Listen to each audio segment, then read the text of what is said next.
Assalamualaikum warahmatullahi wabarakatuh. Perkenalkan kami dari kelompok 4. Pada kelompok kami membahas tentang anggaran keuangan pada PT Yakult Persada Indonesia. Sebelum memulai menjelaskan anggaran keuangan pada PT Yakult Indonesia, perkenalkan nama saya Kania Kalisa dengan NIM 642300016. Perkenalkan nama saya Muhammad Iqmal dengan NIM 642300276. Perkenalkan nama saya Agus Aprianto dengan NIM 642300189. Perkenalkan nama saya Iksan Prasetya dengan NIM 642300914. Halo, di sini saya akan memberikan penjelasan tentang perhitungan anggaran perputaran piutang dan anggaran pengumpulan piutang. Di sini kita punya contoh. Jadi kita punya contoh untuk tahun 2019 dan 2020. Tapi seluruh tahun 2019 2020. Lanjut, di sini di bawahnya ada penjualan.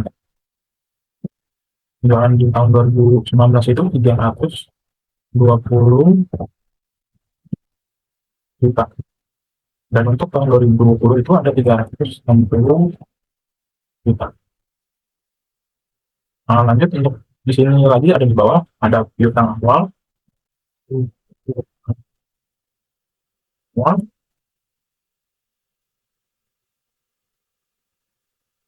Itu ada piutang awal 2019 10 juta. Untuk tahun 2020-nya itu 50 juta.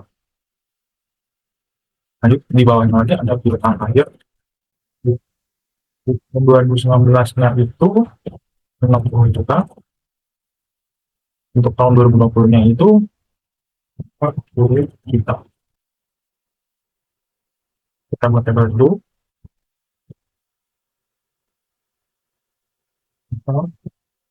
Yang pertama kita harus menghitung barang piutang. Gimana sih cara menghitung rata-rata piutang? Yang pertama itu untuk rata-rata piutang kita hitung rumusnya pengurangan piutang awal ditambah piutang akhir dibagi 2. Sama di tahun 2020 juga begitu rumusnya, pengurangan 40 piutang awal ditambah piutang akhir dibagi 2. Tidak ada perputaran piutang. Gimana sih cara menghitung perputaran piutang? Yang pertama itu rumusnya sama dengan penjualan dibagi dengan rata-rata piutang, hasilnya itu 6. Lanjut untuk tahun 2020 juga sama, penjualan dibagi rata-rata piutang. Selanjutnya untuk rata-rata pengumpulan piutang, rata-rata piutang dan periode 2020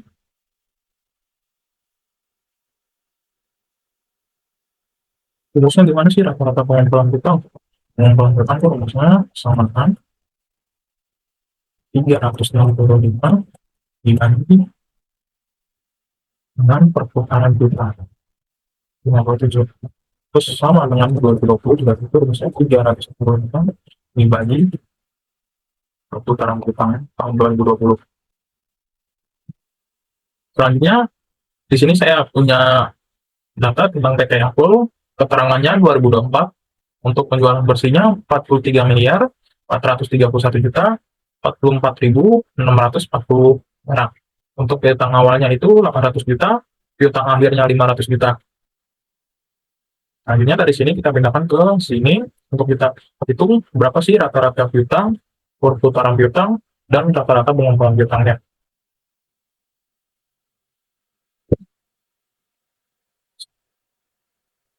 Rumusnya sama seperti yang di atas, piutang awal ditambah piutang akhir dibagi 2. Sebenarnya 40 piutang awal ditambah piutang akhir 30 dibagi 2. Jadinya untuk rumus rata-rata piutang itu sama seperti yang di atas. Penjualan dibagi rata-rata piutang. Sama dengan penjualan bersih dibagi penjualan bersih dibagi rata-rata piutang. Selanjutnya, untuk rata-rata pengumpulan piutang sama seperti yang di atas, sama kan 365 dibagi perputaran piutang. Hasilnya 5. Jadi, untuk PT aku, keterangan 2024, penjualan bersihnya 43 miliar 431 juta, 44.640 perak, piutang awalnya 800 juta, piutang akhirnya 500, rata-rata piutangnya itu 650 juta, yang sudah kita hitung, dan perputaran piutangnya itu 67, dan rata-rata pengumpulan piutangnya itu 5. Selanjutnya, kita di sini akan menghitung anggaran pengumpulan piutang. Sebelumnya di sini saya sudah punya data untuk bulan penjualannya PT aku dari Januari sampai Desember sampai Oktober, dan nilai penjualannya sudah dapat dari Januari sampai Desember. Kita ingin tahu nih berapa anggaran pengumpulan piutang dari Februari sampai Desember. Jadi kita share dulu.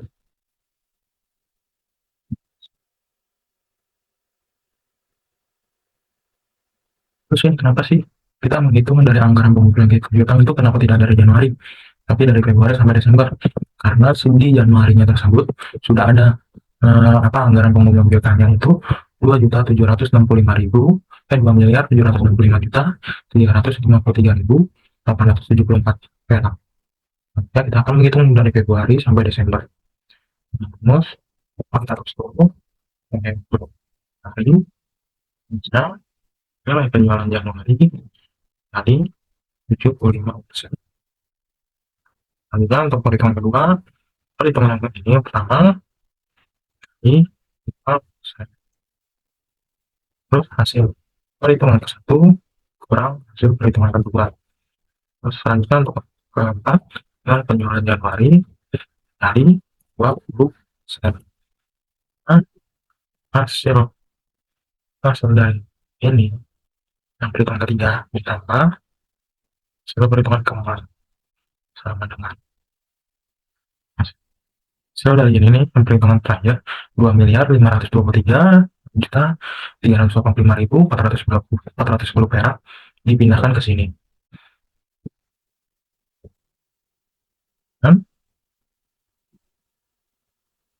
Nah, kita hitung bulan Maret.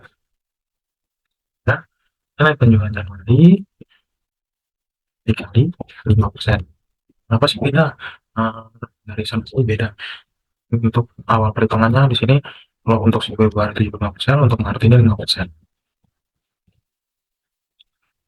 Terus hasil dari ini, pada perhitungan pertama, kita pindahkan dulu ke sini.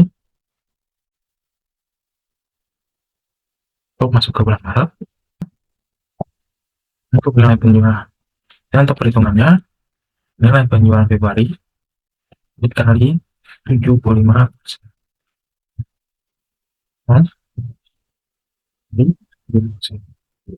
Terus kedua, ketiga, nilai ini tadi 50%. Nah, hasil perhitungan kedua dikurang hasil perhitungan ketiga. Nah, nilai penjualan Februari dikali 20%. Nanti ada hasil perhitungan ke-1 ditambah hasil perhitungan yang keempat ditambah hasil perhitungan kelima. Jadi begini. Terus hasil dari 2.350.535.758 perak kita pindahkan ke sini di bawah yang ini.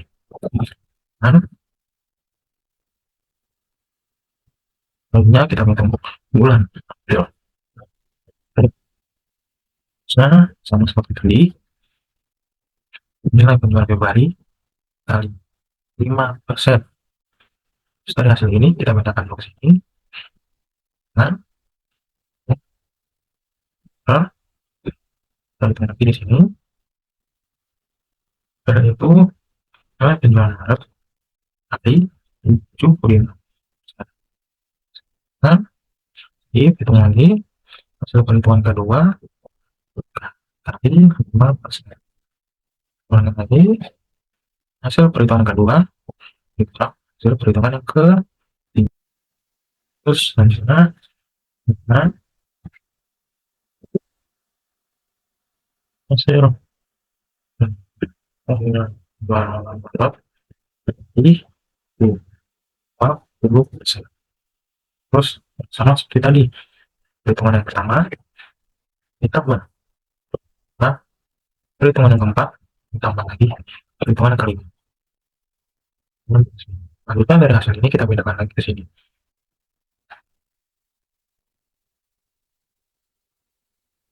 Nah, ini sama seperti tadi ini 5 saya dikatakan ambil perhitungan kedua nilai penjualan April di 70%.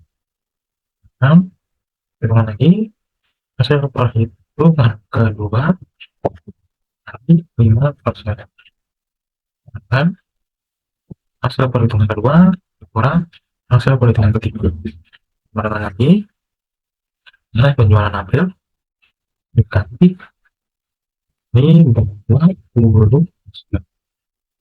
Terus tadi rincian untuk yang terakhir hasil perhitungan pertama tambah hasil perhitungan keempat ditambah hasil perhitungan kelima.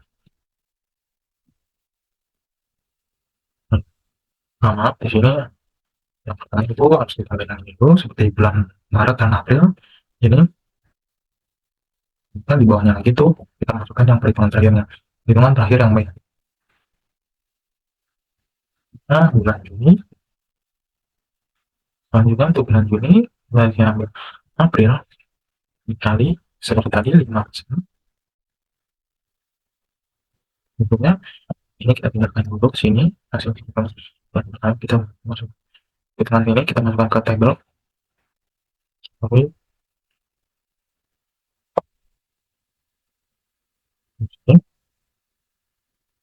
Nah, maksudnya sama seperti tadi nilai penjualan ini dikali 72%. Jadi hitungan ketiga hasil perhitungan kedua dikali 5%. Terus hasil perhitungan kedua kurang hasil perhitungan ketiga. Nah, ini nilai penjualan ini kali 20%. Terus yang perhitungan terakhirnya itu sama seperti tadi, hasil perhitungan pertama ditambah hasil perhitungan keempat ditambah hasil perhitungan kelima. Dari hasil ini, hasil perhitungan akhir bulan Juni kita masukkan ke tabel atas. Nah, untuk bulan Juli,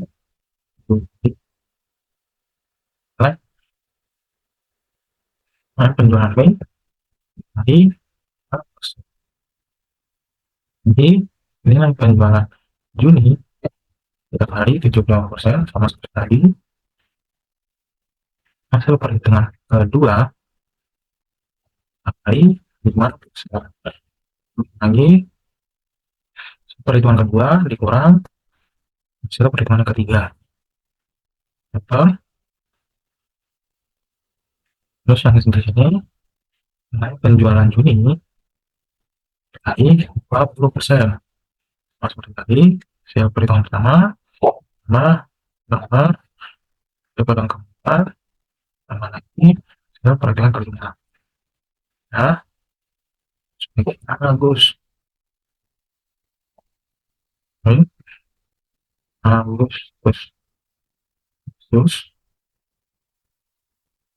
nah, penjualan Juni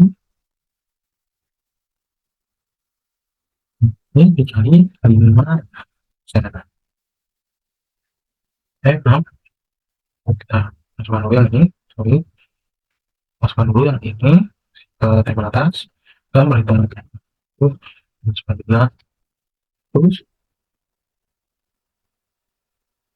penjualan Juni dikali 7,5%. Jadi perhitungan kedua dikali 5%. Sebentar lagi hasil perhitungan kedua sama dengan hasil perhitungan yang ketiga. Lagi nilai penjualan Juli dari 20%. Kita tambahkan hasil perhitungan pertama tambah hasil perhitungan keempat ditambah hasil perhitungan kelima. Di sini ada September, Oktober. Sama seperti tadi, nilai penjualan Juli kali dengan 5%. Sekarang lagi nilai penjualan Agustus kali nilai penjualan Agustus dikali 75%. Terus hasil perhitungan kedua kita kali dengan hasil perhitungan kedua kita kurang hasil dengan hasil perhitungan ketiga. Terus dengan 20%. Hasil perhitungan pertama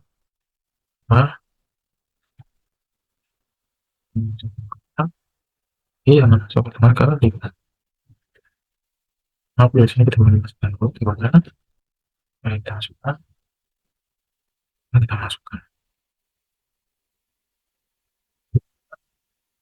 kita masukkan,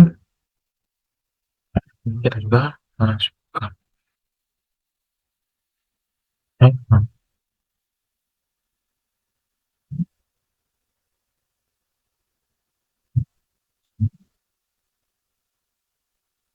Harga sini. Selanjutnya untuk bulan Oktober tadi nilai penjualan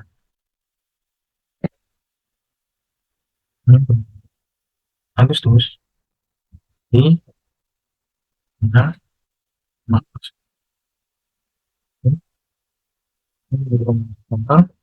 kali 75%.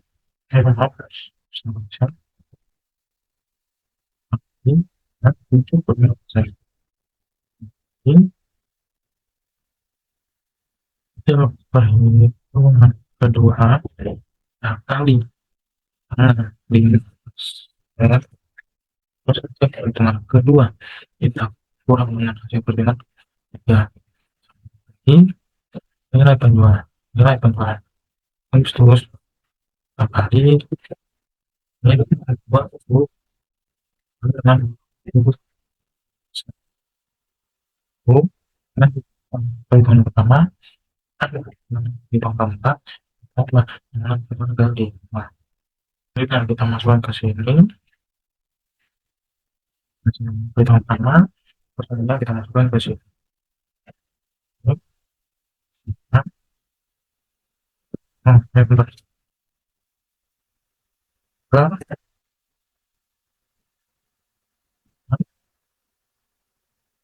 Nilai penjualan September kali dengan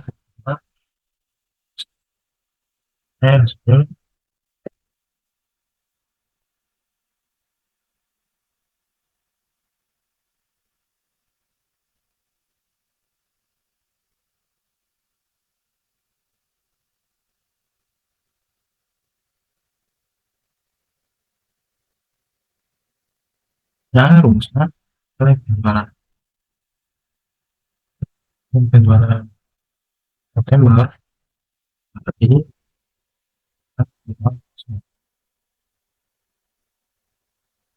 ini nilai penjualan Oktober kali dengan 75%. Ini hasil perhitungan kedua kali 5%. Terus dengan perhitungan kedua kurang perhitungan ketiga. Nah, nilai penjualan Oktober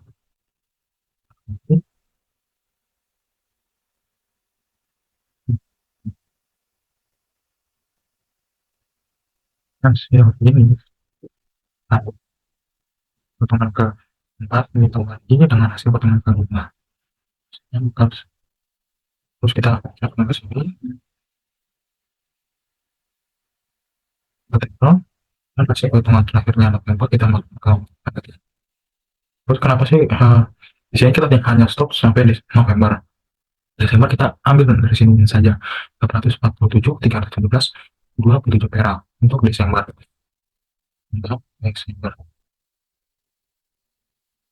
Terus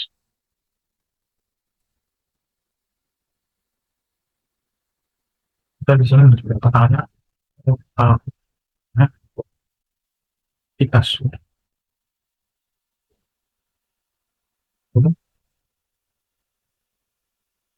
dari sini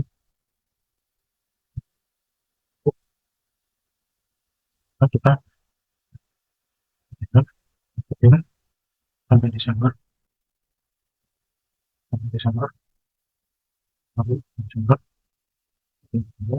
totalnya kita jumlahnya. Nah, itu kita tambahkan lagi selisih jika ada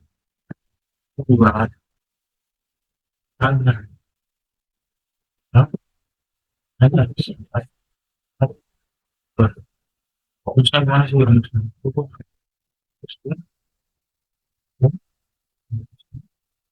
sampai Desember.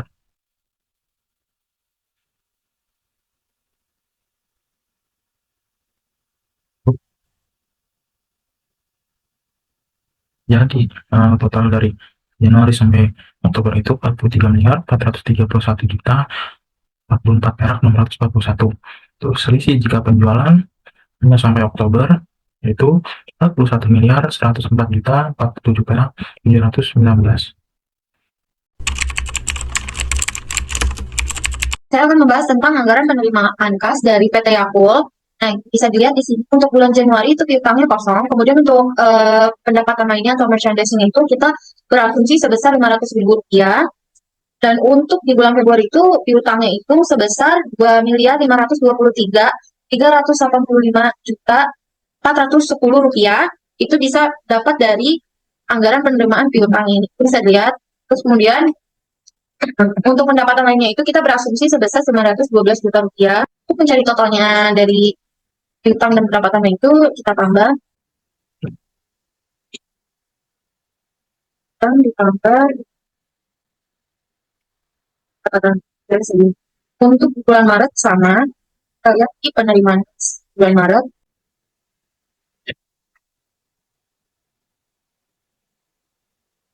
Nah, ini di bulan Maret itu piutangnya sebesar Rp2.691.635.400. Untuk di bulan Maret pendapatan lainnya itu kita juga berasumsi sebesar Rp925 juta. Kita cari hasil total dari piutang dan pendapatan lain.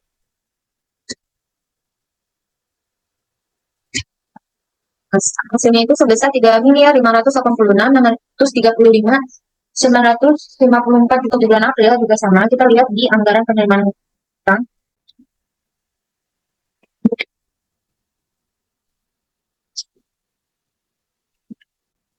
Untuk pendapatan lainnya itu kita juga berasumsi sebesar Rp950.000 juta. Dan totalnya itu kita tambah seperti bisa sama kayak sebelumnya.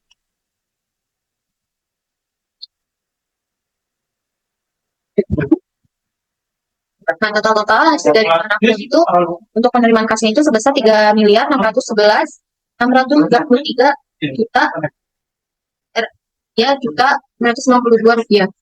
Kemudian untuk di bulannya juga sama, kita lihat juga dari anggaran dengan utang. Nah, ini sebesar segini. Dan untuk pendapatan lainnya itu juga kita berasumsi sebesar Rp960 juta.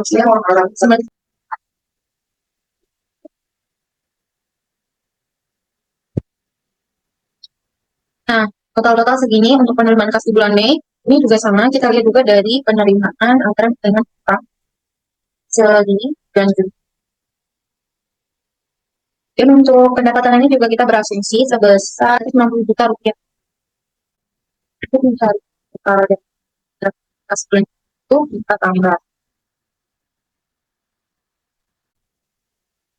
Kita lihat dari anggaran penerimaan utang bulan Juli. Untuk pendapatan lainnya itu kita berasumsi sebesar 975 juta rupiah. Untuk mencari tahu total dari pendapatan penerimaan kas di bulan Juli itu kita tambah. Dan sama di bulan Agustus juga untuk mengetahui utang itu bulan Agustus kita lihat utang. Dan untuk ini kita berasumsi sebesar 1 miliar. Dan untuk mengetahui total biaya penerimaan kas itu kita tambah. Nah, sama seperti yang sebelumnya, tadi seperti September, ya kita berasumsi sebesar 1,2 miliar. Sebelumnya jangan lupa.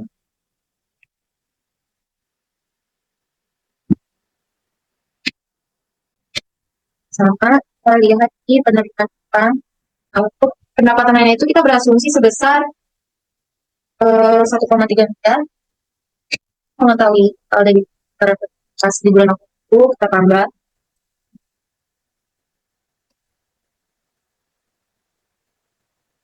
Tentunya segini. Sama untuk di bulan November kita melihatnya di anggaran penerimaan. Nah, pendapatan ini kita berasumsi sebesar 1,305 juta. Untuk mengetahui anggarannya, untuk bulan Desember ini untuk biaya utangnya segini. Terus untuk pendapatan lainnya kita berasumsi sebesar 200 juta rupiah. Untuk mengetahui anggaran penerimaan kas di bulan Desember itu kita jumlahkan piutang ditambah juga sama pendapatan lainnya.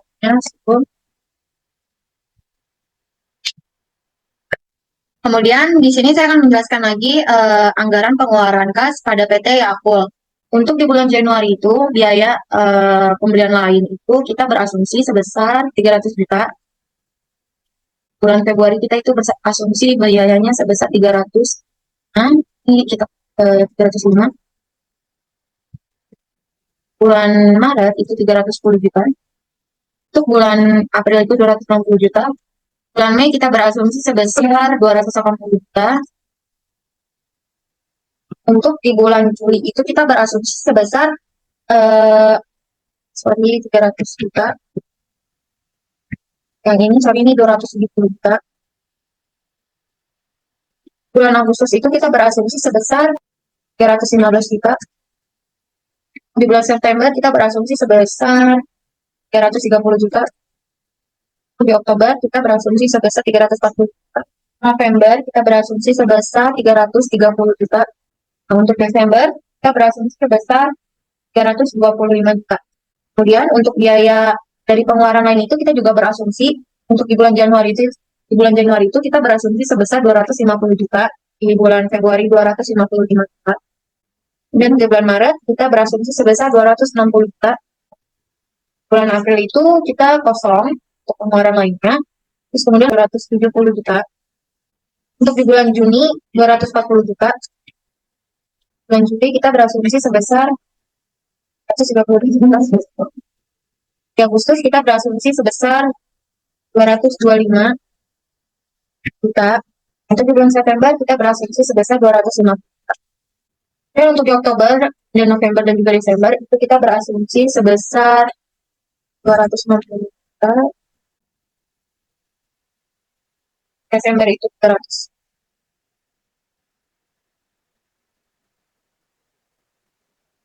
Untuk biaya bahan baku itu kita bisa lihat di tabel pengajaan TBL, di tabel budget produksi PT Yakult di rencana produksi. Nah, itu kita mendapatkan untuk biaya bahan baku itu kita mendapatkan 540. Dan itu untuk biaya Januari sampai juga dengan bulan Juli. Sama. Sama dari bulan Juni aja sama. Sebenarnya untuk bulan Juli kita juga sama, itu untuk mengetahui biaya bahan baku itu. Kita lihat di rencana produksi di tabel budget produksi Yakult. Nah, itu sebesar di rencana produksinya itu sebesar 337.730 perak. Nah, itu kita tambah menjadi 735.460 perak. 735.460 perak. Dan itu dari bulan Juli sampai akhir Desember. Nah, kemudian untuk BTK-nya sendiri, untuk mengatur BTK-nya sama, kita melihatnya dari tabel PBL ada di terus BTK itu sebesar 1 miliar 8. Kemudian ini untuk biaya tenaga kerja dari bulan Januari itu sampai bulan Juni itu sama. Nah, untuk di bulan Juli itu miliar. Untuk bulan Juli itu sama sampai dengan Desember. Nah, untuk BTK bulan Juli sampai Desember itu biaya overhead sendiri itu kita lihat di PBL penganggaran, kita lihat di biaya overhead itu sebesar 11.512.500.000 rupiah. Nah, itu dibagi per bulan, berarti untuk di bulan Januari itu BOP-nya sebesar 361.650.452, Februari itu 49.941.340. Maret sendiri itu BOP-nya 141.544.813. Untuk di bulan April, di bulan Mei BOP-nya itu juta 351.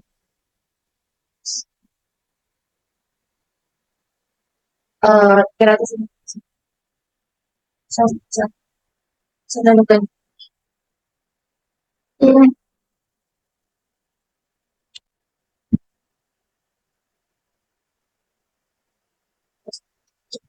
Sembilan ratus itu 700.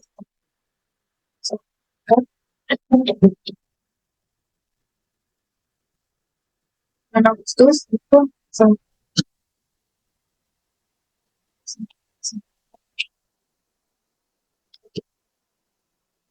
September 1 bulan.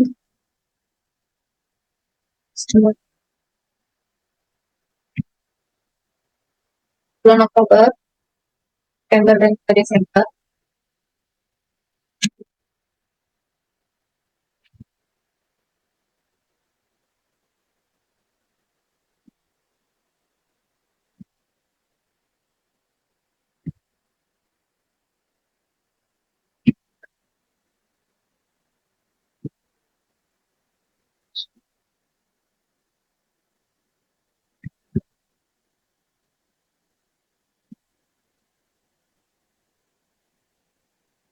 Itu untuk POP. Terus asuransinya itu kita soal terus untuk fee akuntannya itu cuman di akuntannya itu cuman ada di bulan di sebesar 500.000 rupiah. 500 juta rupiah. Kemudian untuk di ahli itu rencana itu kita juga berasumsi itu sebesar 600 juta.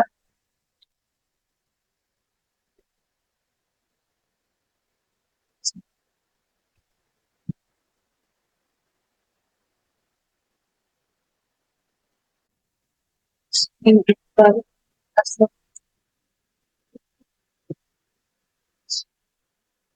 bulan ini Mas kedua tiga ini Mas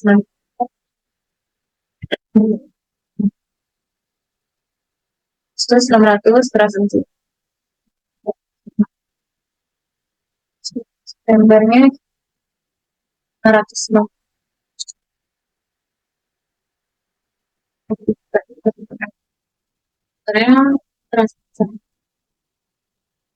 bulan September sampai Desember. Untuk pajak kekayaannya kita kosong. Nah, tinggal cari total dari anggaran pengeluaran kas dari bulan Januari sampai Desember. Caranya semua ditotalin.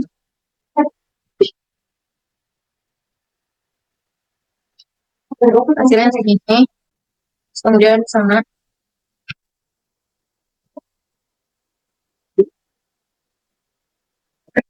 juga sama.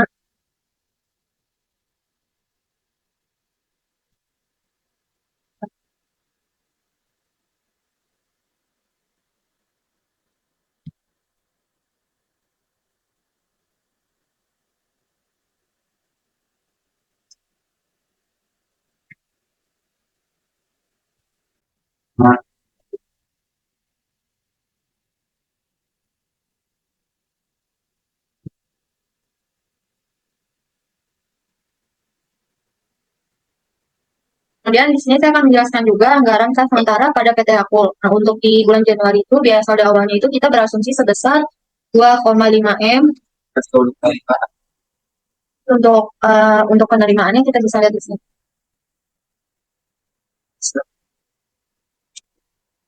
Untuk mencari biaya tersedianya itu kita jumlahkan, yaitu dari saldo awal sama penerimaan itu kita jumlahkan dan itu nanti menjadi hasil tersedia. Caranya seperti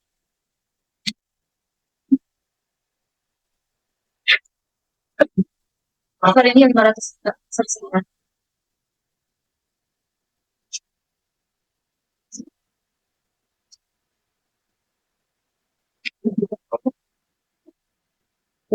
Nah, untuk cari pengeluaran juga sama.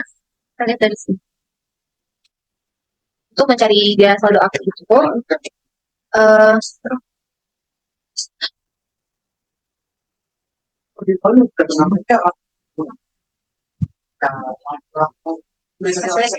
dan itu berlaku sampai dengan cara pengajian itu berlaku sampai dari bulan Januari sampai Desember.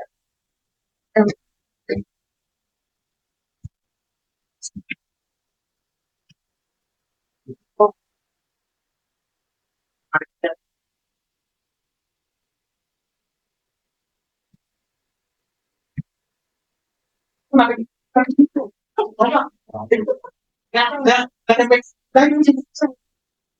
untuk pengeluaran itu kita bisa beli.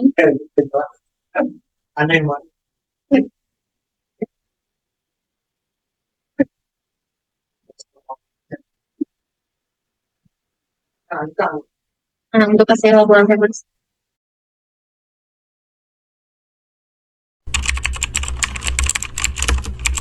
Saya ingin menjelaskan tentang penganggaran modal. Modal ya ini ada perhitungan accounting rate of return atau ARR, payback period, net present value, internal rate of return atau IRR, profitability index atau PI, dan analisis capital budgeting untuk validasinya.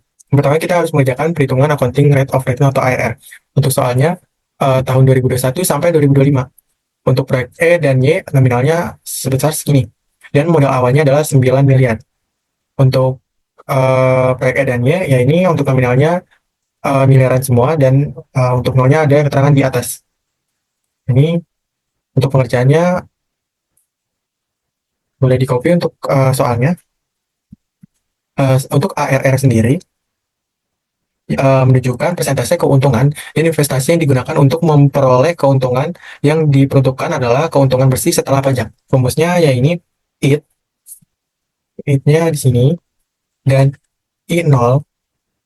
Setelah itu rumusnya ARR sama dengan IT dibagi sama I0 dikali 100%.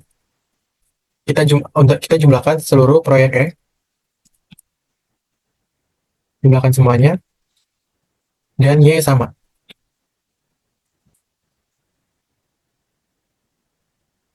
Untuk I0-nya, I0-nya itu modal awal, ya ini 9 miliar.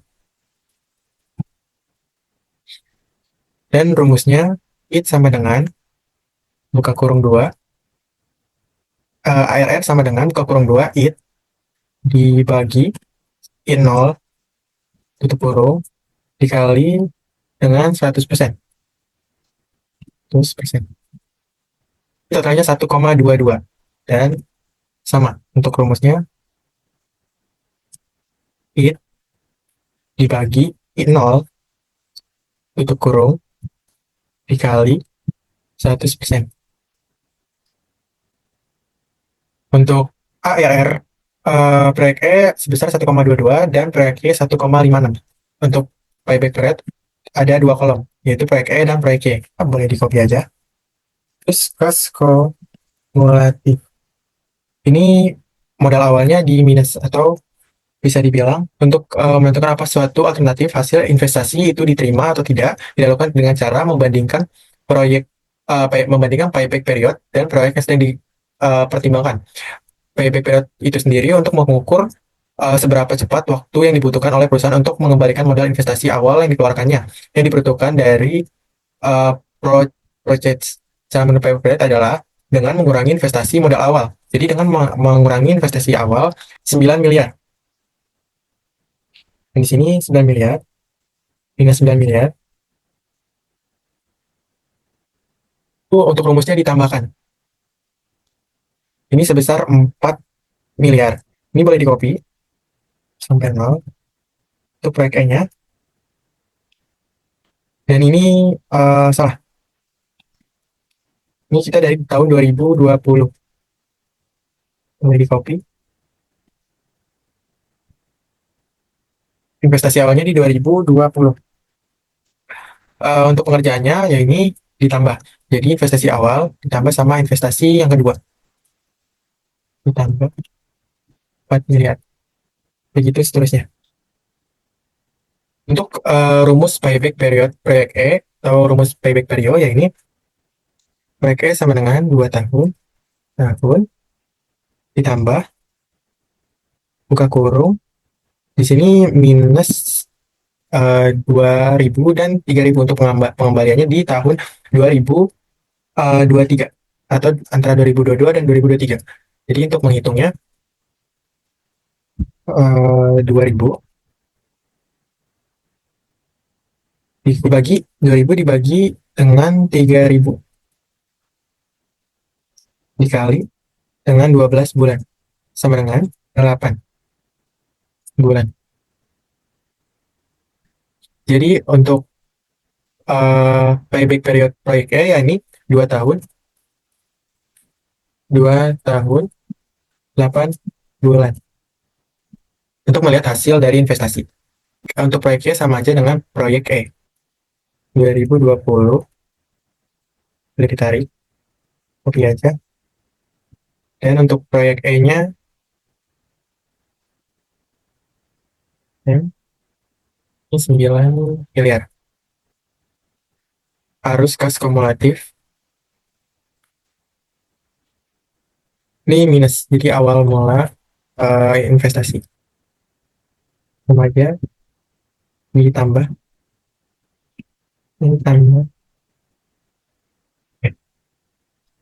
Jadi harus kumulatifnya begini, minus proyek Y sama dengan pengembalian investasi, ya ini di angka 0. Jadi untuk pengembaliannya di 3 tahun.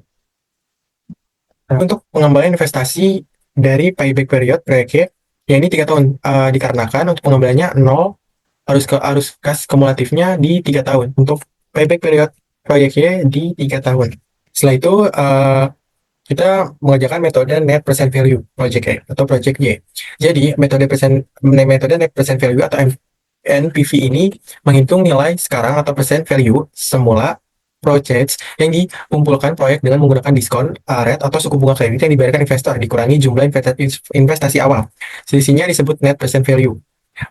Untuk diskon rate kita menggunakan 10%. Boleh ditulis di sini diskon 10%.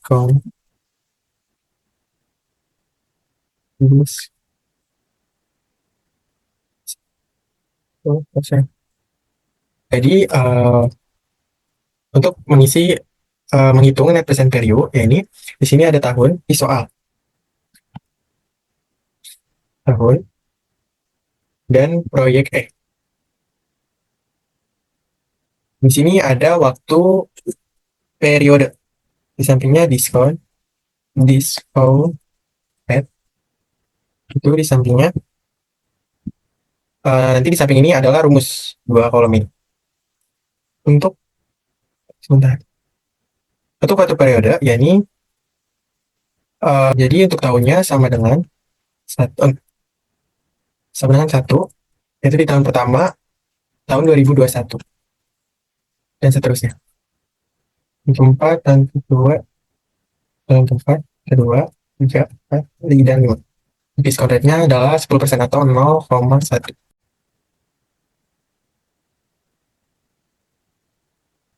Oke, untuk metode selanjutnya, internal rate of return. Jadi, internal rate of return yaitu merupakan tingkat bunga atau rate diskon yang akan menjadikan jumlah nilai present value dari broadcast yang diharapkan akan diterima sama dengan jumlah nilai sekarang dari pengeluaran modal investasi awal suatu proyek. Dengan kata lain, internal rate of return atau IRR merupakan tingkat rate diskon yang menyamakan NPV, cash flow masuk, dan cash flow keluar sama dengan 0. Jadi, internal rate of return itu yang diubah adalah diskon rate. Jadi hanya diskon rate-nya, ya ini net present value-nya itu sama dengan 0 atau lebih atau kurang dikit daripada 0. Pengerjaannya ini boleh di-copy aja untuk proyek E.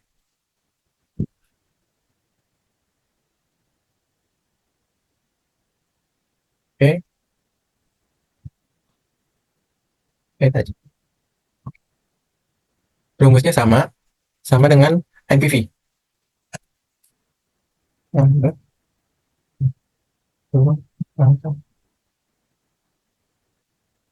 Jangan lupa dikunci.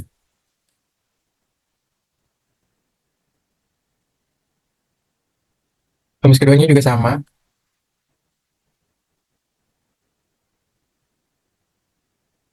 Lalu di total,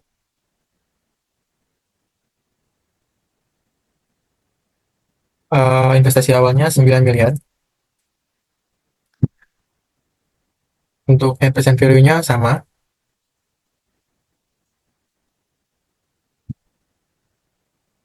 Oke, jadi IRR itu apa sih? IRR itu kita mengasumsikan diskon rate yang dengan hasil net present value-nya itu sama dengan 0 atau dekat dengan 0. Jadi diskon rate-nya 10%,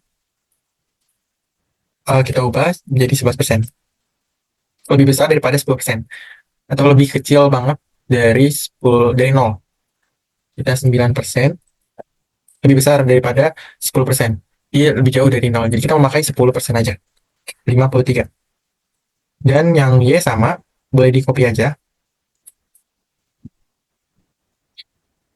Tapi untuk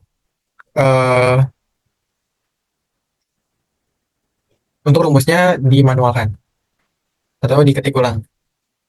Dengan 1, 4, 4 waktu periode. Jangan lupa diseret. Dan untuk rumus keduanya sama aja. Jadi tahun pertama dibagi dengan rumus pertama. Ini ditotalkan. So, investasi awalnya 9 miliar. Ini sama dengan kurang.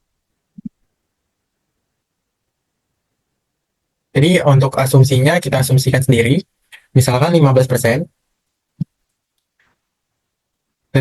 Net PV-nya 371, lebih dari 0, lebih banyak. Jadi coba 16%. 152. Lebih banyak. Atau 17% kita cari. Nah, minus 60. Jadi dari 0 ke minus 60. Untuk diskon rate atau IRR proyek Y kita menggunakan 17%. Setelah itu,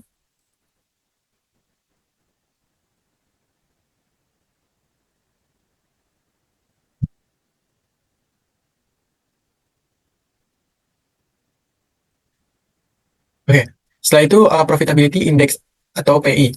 Profitability index atau P merupakan rasio antara percent value penerimaan kas dengan percent value pengeluaran kas. Profitability index PI menghitung nilai tunai arus kas untuk bersih dibagi nilai tunai investasi. Jadi jumlah investasi atau jumlah percent value itu dibagi dengan investasi awal. Untuk rumusnya sama aja dengan NPV, tetapi terakhirnya ya ini untuk net present value-nya atau bisa dibilang PI profitability index-nya itu dibagi. Rumus net present value itu dikurang dan untuk profitability index itu dibagi.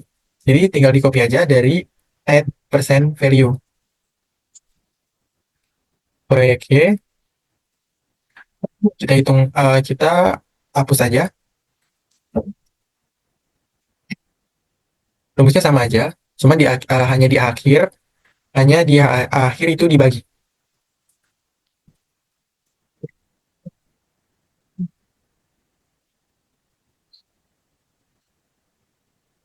Jangan lupa di lock atau dikunci.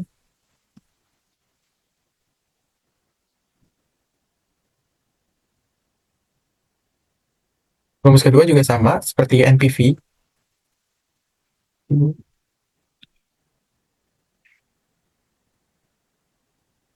Oke, diseret. Ini dijumlahkan. Mancar. Ini 9 miliar. Oke, jadi yang berbeda adalah rumus akhirnya. Atau bisa dibilang di sini kita ubah dengan profitability.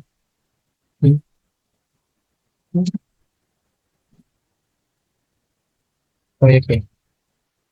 Jadi sama dengan jumlah dibagi dengan investasi awal.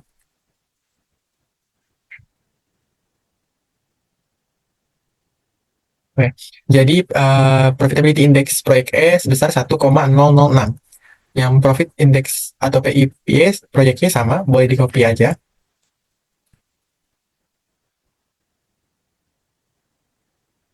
Ini kita hapus.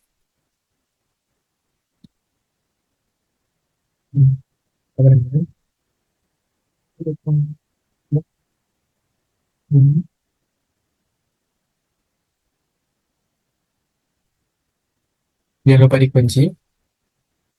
Oke.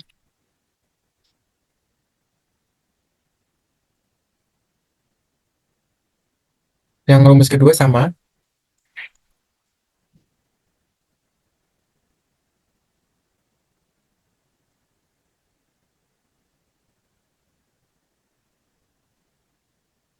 Dan investasi awalnya 9 miliar.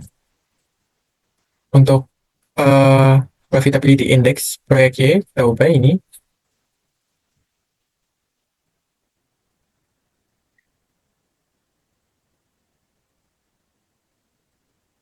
Teman-teman, jumlah dibagi dengan investasi awal. Oke, jadi profitability index atau PI proyek Y sebesar 1,179. Selanjutnya analisis capital budgeting. Jadi analisis capital budgeting itu 5 metode tersebut, ARR, PBP, NPV, IRR, dan PI itu dicantumkan di sini atau divalidasi di sini. Jadi untuk putusannya itu putusannya yang untung di proyek E atau Y. Untuk ARR proyek E besar 1,22 dan proyek Y.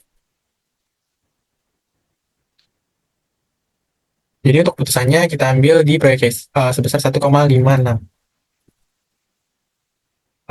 Proyek Y.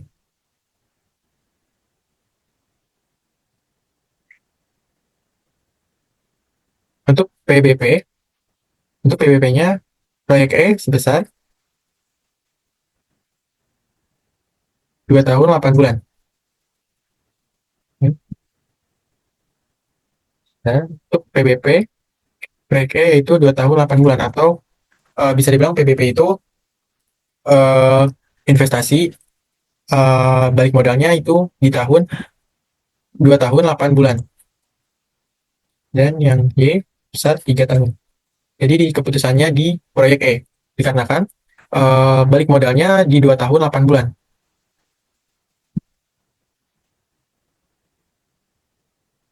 Untuk NPV proyek E besar 53.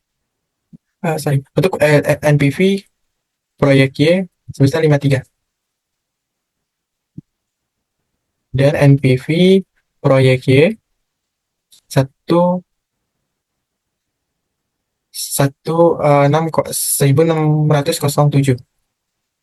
Kita mengambil proyek E dikarenakan lebih besar dari proyek E.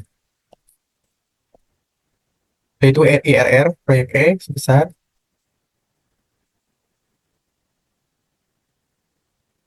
53 untuk ERR 10%. Dikarenakan kita ngambil dari diskon rate 17%. Nah, ini kita ambil di PK karena untuk keuntungannya bunganya lebih besar yaitu 17%. Untuk PI, untuk proyek E sebesar 1,006 dan untuk PI atau Profitability Index proyek Y 1,179. Kita ambil di 1,179, itu proyek Y. Sudah.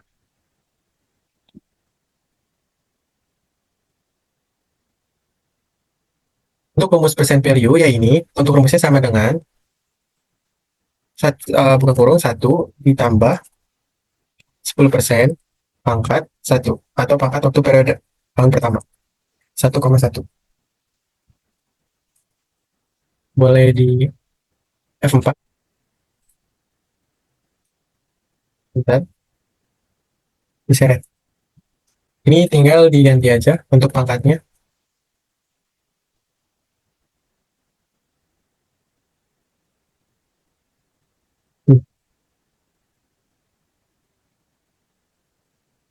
Komanya 2 aja. Untuk rumus kedua ya ini sama dengan proyek E dibagi dengan rumus yang pertama. Boleh diseret. Sebesar sini. Jadi jumlah persen RW atau PV proyek E sebesar, ditambahkan saja sum sebesar 9.053 dan investasi awal atau inisial atau inisial S flow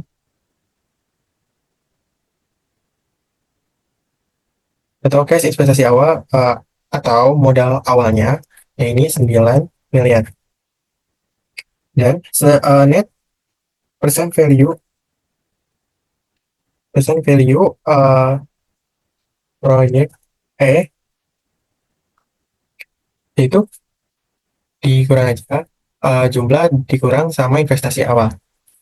Berarti ini dikurang dari 53. Jadi NPV percent value E sebesar 53. Dan seterusnya untuk net value percent value Y sama dengan ini. Jadi yang beda adalah tahunnya. Untuk rumusnya sama. Ini tahunnya boleh di copy aja. Versi Y.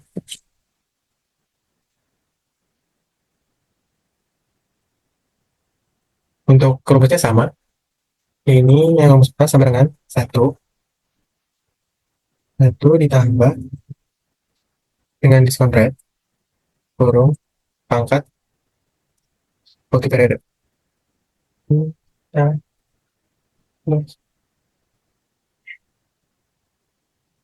Oke, ini dibagi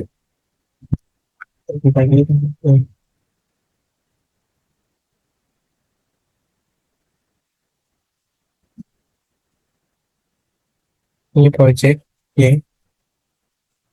Oke, sama dengan sum 4 dengan 9 ini total. Selanjutnya internal rate of return. Jadi internal rate of return yaitu merupakan tingkat bunga atau rate diskon yang akan menjadikan jumlah nilai present value dari broadcast yang diharapkan akan diterima sama dengan jumlah nilai sekarang dari pengeluaran modal investasi awal suatu proyek. Dengan kata lain, internal rate of return atau IRR merupakan tingkat rate diskon yang menyamakan NPV cash flow masuk dan cash flow keluar sama dengan 0. Jadi internal rate of return itu yang diubah adalah diskon rate. Jadi hanya diskon rate-nya ini net present value-nya itu sama dengan 0 atau lebih atau kurang dikit daripada 0. Pengerjaannya ini boleh di-copy aja untuk proyek E. Rumusnya sama dengan NPV.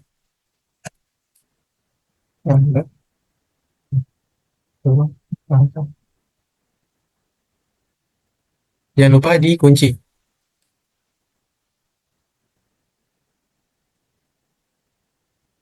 Rumus keduanya juga sama.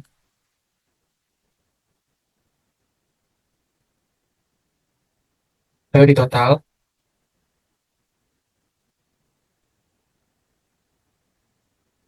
investasi awalnya 9 miliar.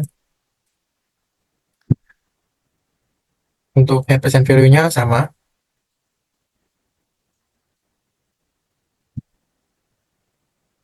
Oke, jadi IRR itu apa sih? IRR itu kita mengasumsikan discount rate yang dengan hasil net present value-nya itu sama dengan 0 atau dekat dengan 0. Jadi discount rate-nya 10%, kita ubah menjadi 11%. Lebih besar daripada 10%. Atau lebih kecil banget dari 0.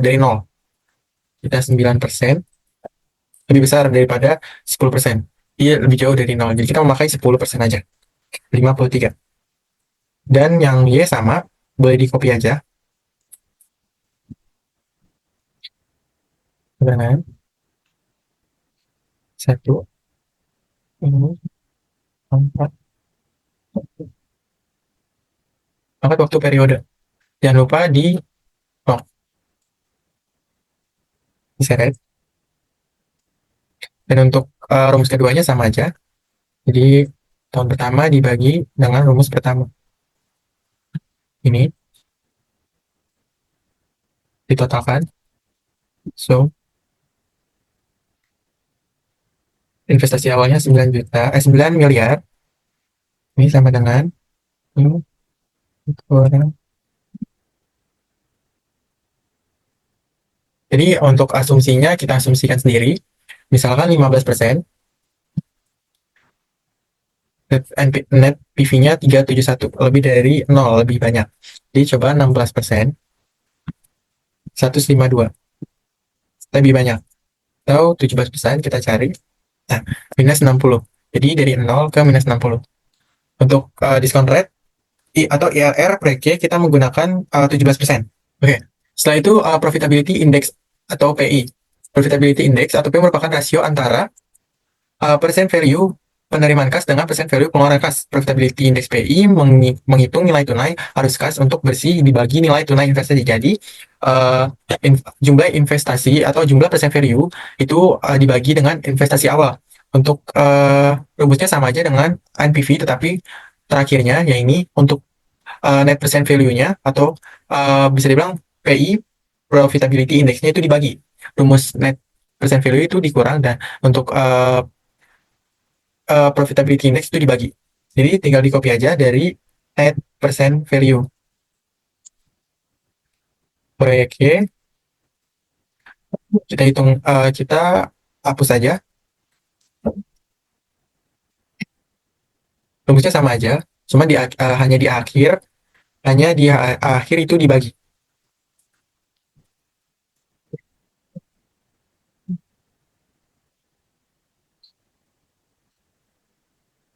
Jangan lupa di lock atau dikunci.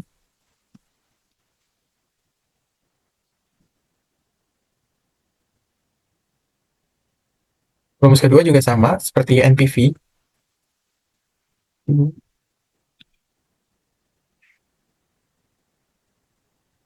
Oke, diseret. Ini dijumlahkan.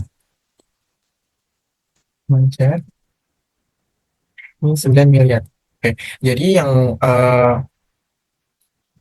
yang berbeda adalah rumus akhirnya. Atau bisa dibilang di sini kita ubah dengan profitability.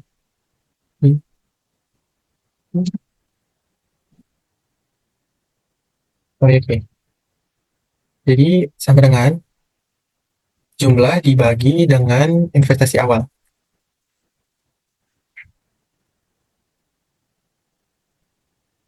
Oke. Jadi profitability index proyek E sebesar 1,006. Yang profit index atau PIP proyeknya sama, boleh di copy aja.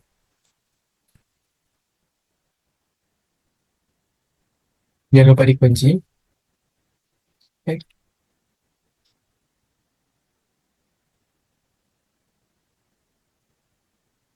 Yang rumus kedua sama.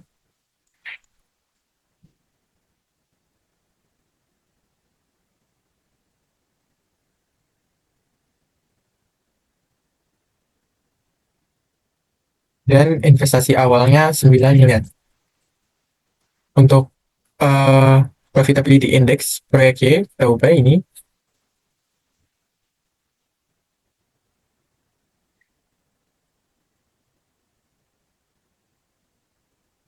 teman-teman, jumlah dibagi dengan investasi awal.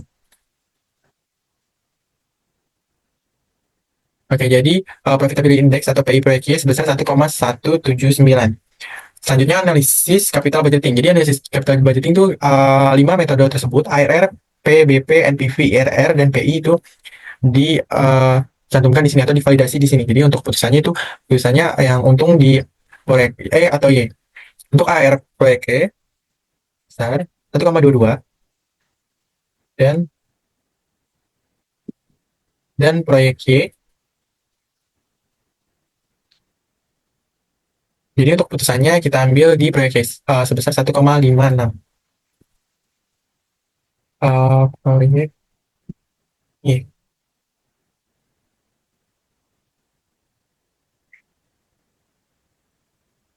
Untuk PBP, untuk PBP-nya proyek E sebesar 2 tahun 8 bulan. Dan untuk PBP, proyek E itu 2 tahun 8 bulan atau bisa dibilang PBP itu investasi balik modalnya itu di tahun 2 tahun 8 bulan. Dan yang Y besar 3 tahun. Jadi di keputusannya di proyek E dikarenakan balik modalnya di 2 tahun 8 bulan.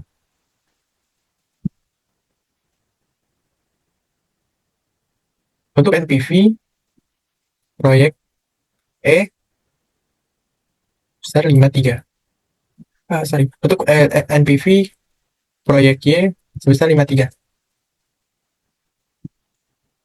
Dan NPV proyek Y 1607. Kita mengambil proyek E dikarenakan lebih besar dari proyek E. Yaitu IRR proyek E sebesar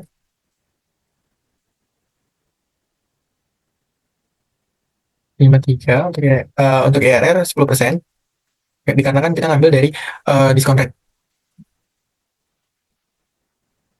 17%. Nah, ini kita ambil di proyek E karena untuk keuntungannya bunganya lebih besar yaitu 17%.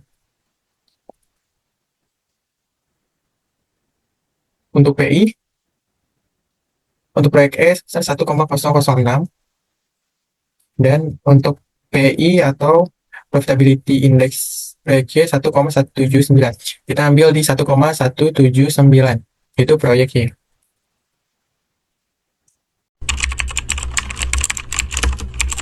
Jadi di sini tuh ada laba rugi.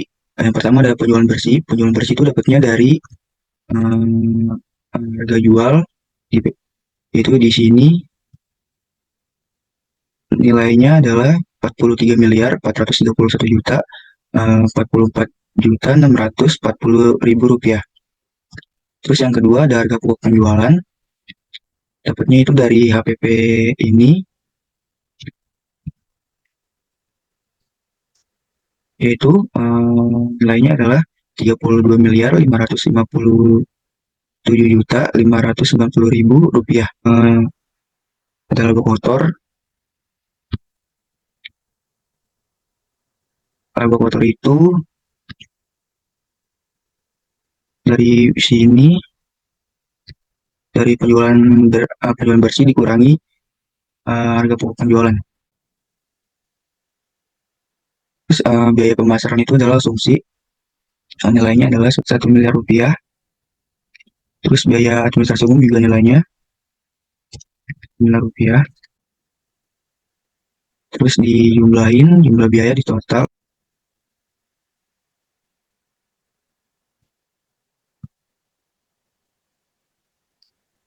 dari jumlah biaya di total dari biaya pemasaran dan biaya administrasi umum. Terusnya laba bersih sebelum bunga dan pajak yaitu dihitung dari laba kotor dikurangi jumlah biaya. Nah, bunga itu asumsi 1 miliar rupiah. Jadi laba sebelum pajak itu hasilnya dari laba bersih sebelum bunga dan pajak dikurangi bunga.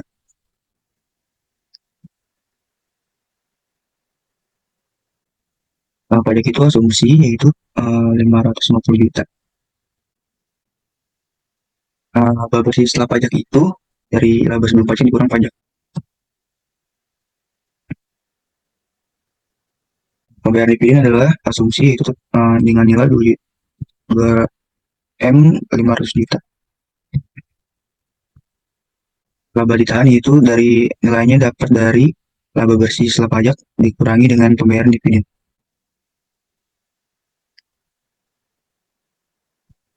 Itu di sini ada neraca. Yang pertama itu ada aktiva, terus ada kas. Kas itu dapatnya dari anggaran penerimaan kas yaitu di bulan Desember. Terus surat berharga itu asumsi 600 juta. Kas itu nilainya 647 juta 317 ribu 027 rupiah. Persediaan kosong, piutang diambil dari file piutang anggaran. Itu nilainya 447 juta 317 ribu 27 rupiah. Jumlah aktiva lancar yaitu rumusnya sum dari kas sampai dengan piutang. Karena itu asumsi nilainya adalah 1,5 miliar. Betul-betul dari BOP yaitu nilainya 3 miliar 650 juta rupiah. Biaya mesin dan lain-lain itu asumsi nilainya yaitu 1 miliar 580 juta. Akumulasi depresiasi yaitu asumsi itu nilainya minus 171 juta 179.413 rupiah. Jumlah aktiva tetap yaitu dari tanah sampai akumulasi depresiasi. Total aktiva yaitu didapat dari jumlah aktiva lancar dan aktiva tetap.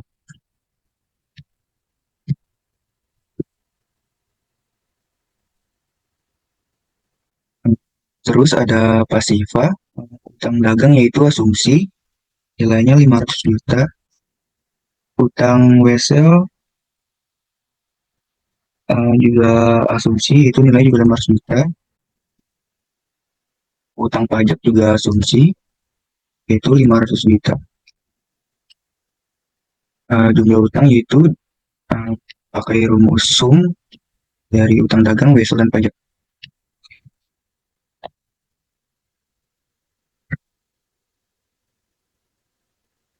Obligasi jangka panjang itu juga asumsi itu nilainya 930 juta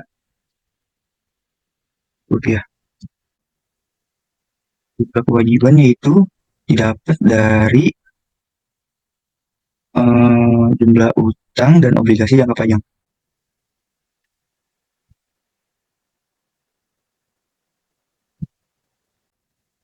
Saham preferred itu asumsi juga nilainya 500 juta. Saham biasa juga asumsi nilainya 500 juta.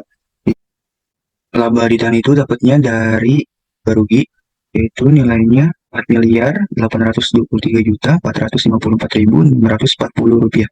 Jumlah ekuitas rumusnya adalah sum dari sini ke sini.